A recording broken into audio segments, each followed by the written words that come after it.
Hello guys, welcome back on my YouTube channel. My name is Wasif Baig और आप देख रहे हैं as well English.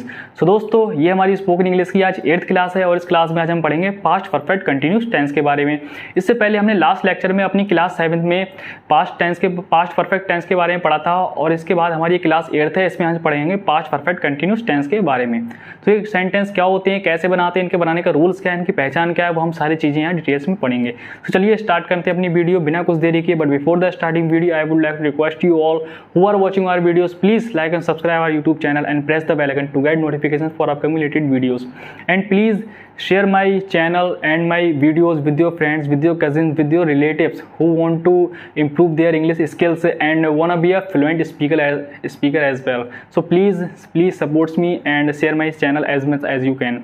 Okay, so let's start our video without wasting any time. सो आज की हम वीडियो में पढ़ेंगे पास्ट परफेक्ट कंटिन्यूस टेंस के बारे में। ये हमारी पास्ट परफेक्ट कंटिन्यूस टेंस की 8th क्लास है और इस क्लास में आज हम पढ़ेंगे पास्ट परफेक्ट कंटिन्यूस टेंस के बारे में। पास्ट परफेक्ट कंटिन्यूस टेंस की पहचान क्या होती है? पास्ट परफेक्ट कंटिन्यूस टेंस की पहचान होती है कि इन वाक्यों के लास्ट में रहा था, रही थी, रहे थे शब्द आते हैं। लेकिन आप बोलेंगे कि रहा था, रही थी, रहे थे, ये सब तो आपने पास्ट कंटिन्यूस टेंस में ही पढ़ाया था, पास्ट कंटिन्यूस टेंस में भी यही वर्ड आ रहे थे। लेकिन एक चीज़, उन टेंसेस में टाइम दिया हुआ नहीं था, उन टेंसेस में टाइम दिया हुआ नहीं होता था। ठीक, लेकिन जो हमारा पास्ट परफेक्ट कंटिन्यूस टेंस होंगे, इन टेंसेस में, इनके सेंटेंसेस में टाइम दिया हुआ होगा हमेशा। लास्ट में ये मिलेंगे आपको वर्ड्स और साथ ही साथ टाइम मिलेगा आपको। 2 घंटे, सुबह से, 4 साल, 2 दिन, 1 घंटे से। ठीक, तो ये सारी चीज़ें यहाँ आपको मिलेंगी। मतलब यही वर्ड्स होंगे आपके लास्ट में और साथ ही साथ उसके टाइम भी दिया हुआ होगा। तब आप समझ जाएंगे कि ये सेंटेंस हमारा पास्ट परफेक्ट कंटिन्यूस टेंस का सेंटेंस है। ठीक है, इसको बनाने का रूल्स क्या है? इसको बनाने का रूल सिंपल है। सबसे पहला हमारा सब्जेक्ट, उसके बाद हमारी हेल्पिंग वर्ब हैड बीन इसलिए यहाँ यूज़ करना है क्योंकि हमारी पास्ट परफेक्ट कंटिन्यूस टेंस में क्योंकि वहाँ हमारा पास्ट परफेक्ट टेंस में हैड हेल्पिंग वर्ब यूज़ हुई थी, हैड हेल्पिंग वर्ब यूज़ हुई थी। तो हम यहाँ पास्ट परफेक्ट कंटिन्यूस टेंस में हैड बीन यूज़ करते हैं क्योंकि पास्ट परफेक्ट कंटिन्यूस टेंस हो, चाहे प्रेजेंट परफेक्ट कंटिन्यूस टेंस हो, चाहे हमारा आने वाला फ्यूचर परफेक्ट कंटिन्यूस टेंस होगा, सब में जो है बीन यूज़ होता है। ठीक, बीन यूज़ होता है और वो हेल्पिंग वर्ब यूज़ होती हैं जो हमारी परफेक्ट टेंस में यूज़ हुई होती हैं according to the sentences and tenses. ठीक, उसके बाद हमारी वर्ब की फर्स्ट फॉर्म में आईएनजी। अगर हमारा जहाँ हमारा कंटिन्यूस वर्ड आएगा, जहाँ हमारा कंटिन्यूस वर्ड लिखा हुआ होगा, वहाँ वर्ब की फर्स्ट फॉर्म में आईएनजी आएगा। ठीक, चाहे हमारा प्रेजेंट कंटिन्यूस हो, चाहे हमारा पास्ट कंटिन्यूस हो, चाहे हमारा फ्यूचर कंटिन्यूस हो, चाहे हमारा प्रेजेंट परफेक्ट कंटिन्यूस हो, चाहे हमारा पास्ट परफेक्ट कंटिन्यूस हो, चाहे हमारा फ्यूचर परफेक्ट कंटिन्यूस हो, जहाँ कंटिन्यूस वर्ड आएगा वहाँ वर्ब की फर्स्ट फॉर्म में आईएनजी आएगा। Simple, that's it, note down it. Okay, उसके बाद हमारा फॉर या सिंस यूज़ करते हैं हम से के लिए। जहाँ भी वाक्य में से आता है, से, उसके लिए हम फॉर या सिंस यूज़ करते हैं। ठीक, फॉर या सिंस यूज़ करते हैं। क्यों यूज़ करते हैं? क्योंकि ये टाइम दिया हुआ होता है, टाइम के लिए यूज़ होता है। फॉर किसके लिए यूज़ होता है, सिंस किसके लिए यूज़ होता है? फॉर तब यूज़ करते हैं हम जब टाइम जो है अनिश्चित हो वाक्यों में। मतलब वाक्यों में टाइम तो दिया हुआ हो लेकिन उस टाइम को क्लैरिफाई नहीं कर पा रहे हैं कि वो टाइम निश्चित समय में हुआ है, अनिश्चित समय में हुआ है। ठीक, अनिश्चित समय में हुआ होगा तो उसके लिए हम फॉर यूज़ करेंगे और निश्चित समय में हुआ होगा, मतलब जो कोई पार्टिकुलर टाइम में हुआ होगा, उसके लिए हम सिंस यूज़ करते हैं। ठीक, उसके बाद हमारा ऑब्जेक्ट तो हो ही गया। ठीक, तो बनाते हैं अब सेंटेंस बिना कुछ देरी किए। सबसे पहले हम बनाएंगे मैं 2 घंटे से पढ़ रहा था। रहा था आ गया और 2 घंटे से आ गया, इसका मतलब हमारा सेंटेंस कौन सा है? पास्ट परफेक्ट कंटिन्यूस टेंस का सेंटेंस है। अब इसे बनाते हैं बिना कुछ देरी के। सबसे पहले हमारा है मैं को इंग्लिश में क्या कहते हैं? मैं को इंग्लिश में कहते हैं आए। पढ़ा था हमने, मैं को इंग्लिश में कहते हैं आए। उसके बाद हमारी क्या है? उसके बाद हमारी यूज़ हो रही है हेल्पिंग वर्ब। हेल्पिंग वर्ब क्या यूज़ हो रही है? इसमें यूज़ हो रही है had been. Helping verb use हो रही है इसमें हमारी हैड बीन। क्या यूज़ हो रही है? Had been. Helping verb use हो रही है इसमें हमारी हैड बीन। ठीक, उसके बाद हमारी वर्ब की फर्स्ट फॉर्म में आईएनजी। वर्ब क्या क्रिया हो रही है? पढ़ रहा था, पढ़ने की क्रिया हो रही है। पढ़ने को कहते हैं इंग्लिश में रीडिंग, रीड, और वर्ब की फर्स्ट फॉर्म में आईएनजी लग रही है तो रीडिंग हो जाएगा। ठीक, उसके बाद क्या है हमारा? फॉर या सिंस यूज़ होगा। पढ़ रहा था, कब से पढ़ रहा था? 2 घंटे से पढ़ रहा था। अब वो क्या पता सुबह में 2 घंटे से पढ़ रहा था, रात में 2 घंटे से पढ़ रहा था या दोपहर में 2 घंटे से पढ़ रहा था। मतलब 2 घंटे का कोई भी पार्टिकुलर टाइम नहीं दिया हुआ है तो इसका मतलब ये हमारा अनिश्चित हो गया। अनिश्चित हो गया तो इसके लिए हम फॉर यूज़ करेंगे। तो हमारा यहाँ आ गया फॉर 2 घंटे 2 आवर्स, फॉर 2 आवर्स। ठीक। अगला देखिए, वो सुबह से क्रिकेट देख रहा था, वो सुबह से क्रिकेट देख रहा था। रहा था, वो रहा था मतलब लड़के की बात हो रही है, लड़के की बात हो रही है तो हम यहाँ ही यूज़ करेंगे, ही। उसके बाद हमारी helping verb had been, simple है, सब एक से ही बनेंगे, हैड बीन। उसके बाद हमारी वर्ब की फर्स्ट फॉर्म में आईएनजी, वर्ब क्या यूज़ रहा है, देख रहा था, देखने का काम हो रहा है। जब भी कोई हम इंटरटेनमेंट, अम्यूजमेंट, किसी भी टीवी या किसी भी सोशल मीडिया पर हम देखते हैं तो हम वॉच यूज़ करते हैं, वॉच में आईएनजी लगा के तो हमारा वॉचिंग हो गया। ठीक। क्या देख रहा था, क्रिकेट देख रहा था तो watching the cricket, watching the cricket. कब से देख रहा था, सुबह से देख रहा था। अब सुबह तो एक ही होती है दिन में, 2-3 सुबह थोड़ी होती है, मॉर्निंग तो एक ही होती है, मॉर्निंग में मॉर्निंग होती है, एक ही मॉर्निंग होती है, एक ही मॉर्निंग होती है। इसका मतलब कोई पार्टिकुलर टाइम की बात हो रही है। जब हमारा पार्टिकुलर टाइम की बात हो रही है तब हम वहाँ सिंस यूज़ करेंगे। तो हम क्या यूज़ करेंगे यहाँ, since, since morning, since morning.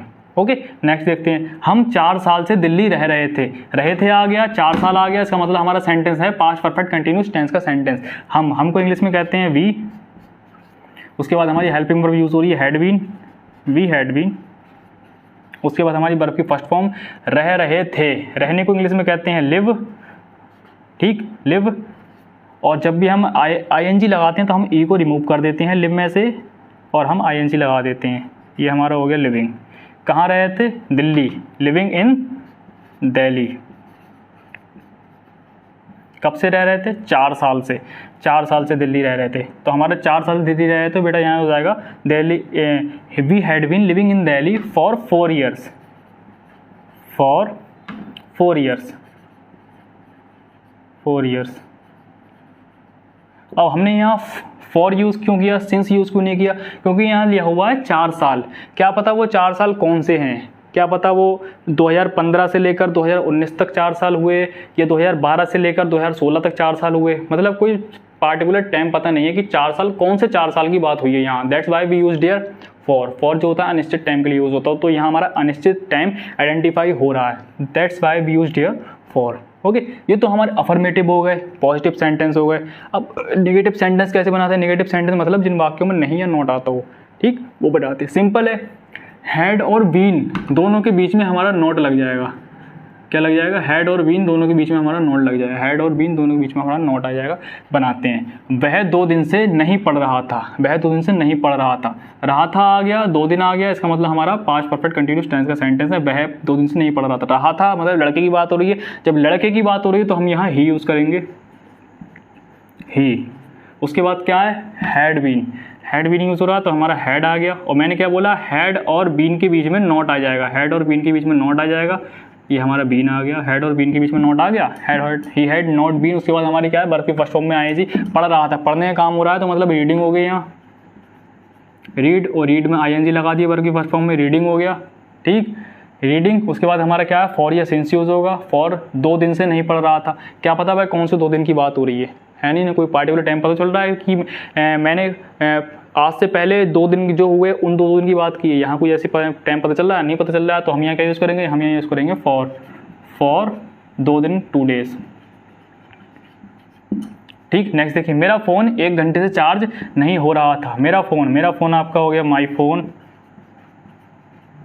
Had not been मतलब हैड बीन के बीच में नॉट आ जाएगा, हमारा नेगेटिव सेंटेंस हो जाएगा। My phone had not been charging, verb की फर्स्ट फॉर्म में। फ़ोन चार्ज करने चार्ज कहते हैं और आईएनजी लगा देंगे, चार्जिंग हो जाएगा। My phone had not been charging, कब से नहीं हो रहा है, 1 घंटे से नहीं हो रहा है, 1 घंटे से नहीं हो रहा है। क्या पता कौन से 1 घंटे की बात हुई है, तो हम यहाँ फॉर एन आर लिखेंगे, for an hour, for an hour. हमने एन यूज़ क्यों किया, हमने एन यूज़ इसलिए किया क्योंकि हमारा अल्फ़ाबेट आया है यहाँ, सॉरी वॉवेल आया है, वॉवेल आया। अब आप कहेंगे यहाँ तो एच है तो आपने एन को लगा दिया, क्योंकि एन जो है वो वॉवेल के लिए यूज़ होता है। लेकिन एक बात याद रखना, जब भी हमारा अल्फ़ाबेट में कोई कॉन्सोनेंट से स्टार्ट होता है, कोई वर्ड हमारा कॉन्सोनेंट से स्टार्ट होता है और उसके आगे वाला हमारा लेटर वॉवेल होता है, ठीक। कॉन्सोनेंट एच से स्टार्ट होता है और एच के आगे वाला वर्ड लेटर जो है वो वॉवेल होता है, तब एच साइलेंट हो जाता है और वॉवेल का साउंड निकलता है आर। इसे हम क्या पढ़ेंगे, इसे हम पढ़ेंगे आर, नॉट हावर, इसे हम पढ़ेंगे आर, ठीक। जब वॉवेल साउंड आता है तो वॉवेल साउंड के लिए हम एन यूज़ करते हैं, ठीक, क्लियर होगा। तो ये तो हमारे अफर्मेटिव होगा, ये हमारे नेगेटिव हो गए, नेगेटिव देख लिया। अब हम देखेंगे कि इंटेरोगेटिव सेंटेंस कैसे बनाते हैं, कोई प्रश्नवाचक वाक्य। इंटेरोगेटिव के बाद फिर इंटेरोगेटिव नेगेटिव देखेंगे, मतलब इंटेरोगेटिव भी और नेगेटिव भी, ठीक है। सो दोस्तों अब हम बनाएंगे इंटेरोगेटिव सेंटेंस। इंटेरोगेटिव सेंटेंस प्रश्नवाचक वाक्य। प्रश्नवाचक वाक्य क्या होते हैं, जो क्वेश्चन हमसे, जो सेंटेंस हमसे क्वेश्चन करें, हमसे सवाल करें, हमसे प्रश्न करें, उसे हम प्रश्नवाचक वाक्य बोलते हैं, ठीक। और हम बनाते हैं इसे बिना कुछ देरी किए।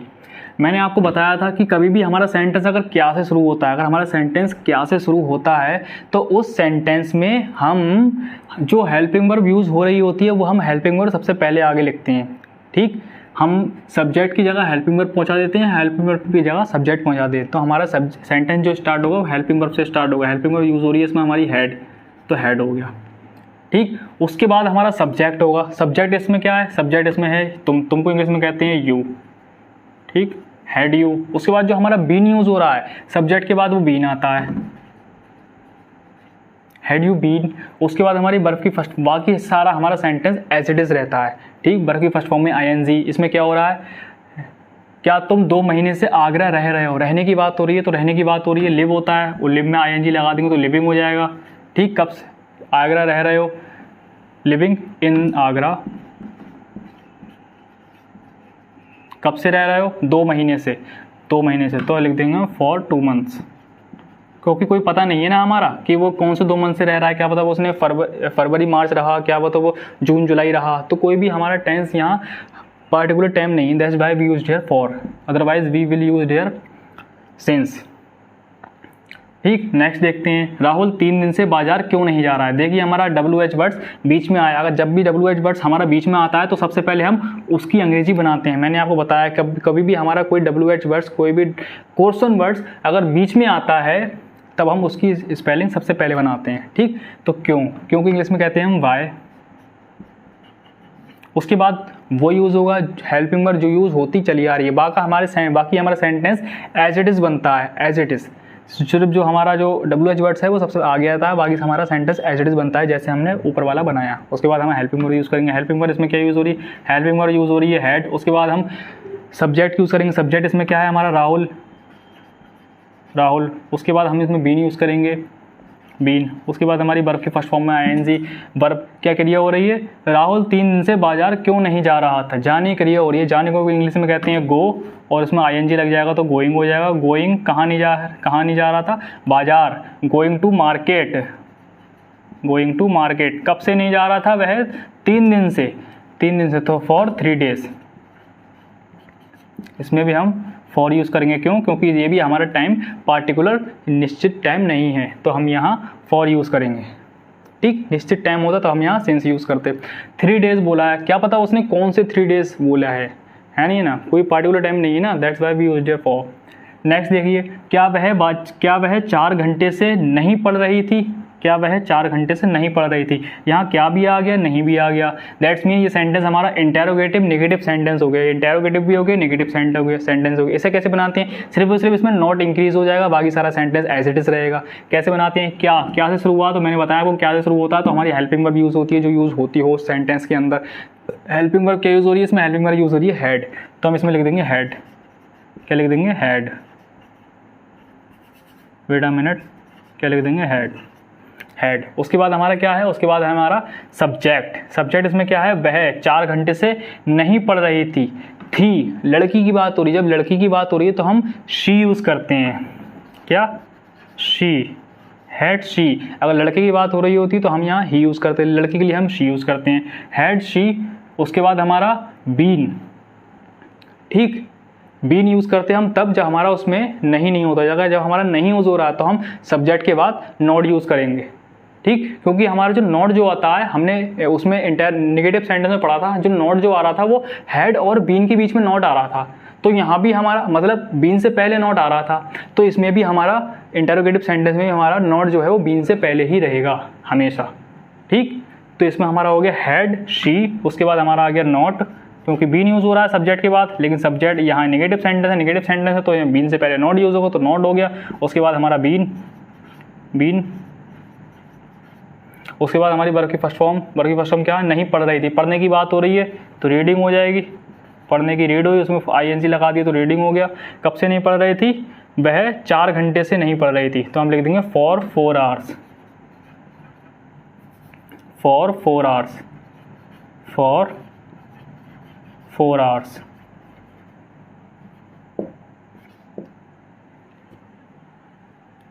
Sorry, I didn't put question mark, but you never forget it because it is very important. If you will don't put it, then you can get cancel your whole sentence. It is mandatory.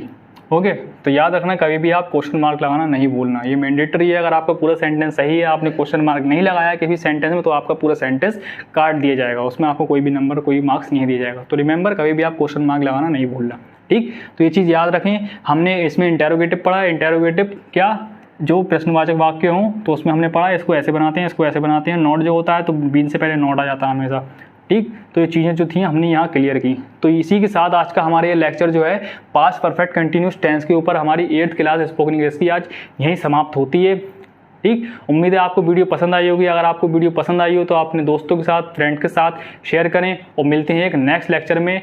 Next lecture में हम start करेंगे अपने future tense, ठीक, उसको भी हम details में जानेंगे। So please like and subscribe our YouTube channel, और ये वीडियोज़ अपने दोस्तों के साथ शेयर कीजिए। जय हिंद।